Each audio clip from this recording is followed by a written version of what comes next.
All I wanna do is ball. And we are back for another episode of Ball or Nothing, presented to you by our good friends at AAMI. I'm Nick. I'm Freddie. Let's get into it. Let's hit the three. The Celtics did the damn thing at home again. Still undefeated. Game 2, you thought the Cavs were going to come back stronger than ever. Scary Terry during the third quarter, along with Marcus Morris, helped turn the thing around for the Celtics. They were down for most of the first half, and then all of a sudden, Scary Terry, when he shows up, they gave him the nickname for a reason. LeBron James sort of had a strained neck. He's all right. Triple-double, double-double from Kevin Love, so he had some help. It wasn't enough, man. It wasn't enough. The Celtics are way too good. This Celtics team is playing like a unit. Yeah. They're playing so unified. It's great to see. And now history tells us that the Celtics are overwhelmingly the favorites to go on to the NBA Finals. I'm not convinced about that. As long as you got LeBron James on your team, still in with a chance. But LeBron can't do everything. I will die on that hill. That's cool. I know you picked the Cavs in 5, right? You two can be a sports writer, kids.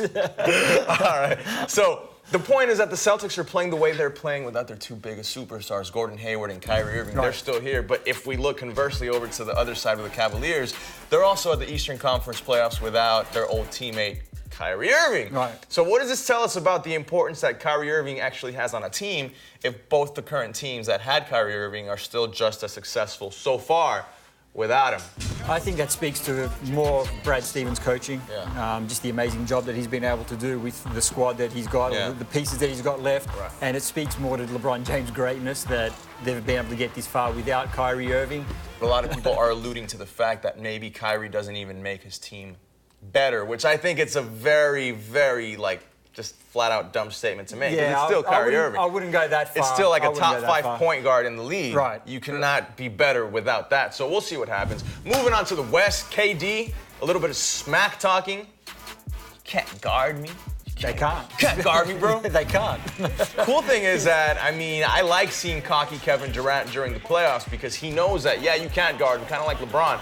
You can't stop him, but you can kind of put a damper to his effectiveness. You know the best part about that? What's that? He jumped on one of his 10 burner accounts after the game and continued to talk smack. He gave himself all the retweets after that.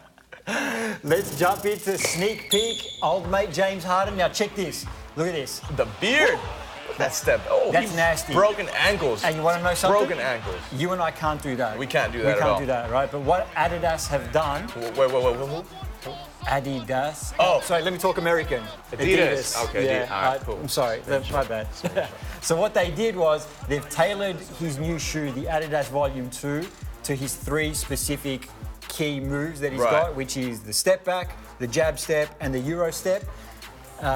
Clearly it's working. So they look cool because those are legit cool shoes in my opinion, but they also serve the purpose of obviously because it's a shoe tailored for James Harden. Right. You know, you and I could probably buy all these shoes in the world and I don't know if we can pull off those moves. Not that it makes a difference. Yeah. They're nice. I'll cop them. Crossover, Nick, I'm so excited, man. Yeah. Michael Jordan's getting his own 10-part documentary series. ESPN Films, 30 for 30, along with Netflix, is going to release The Last Dance in 2019. And oh my God, I want to cry from excitement.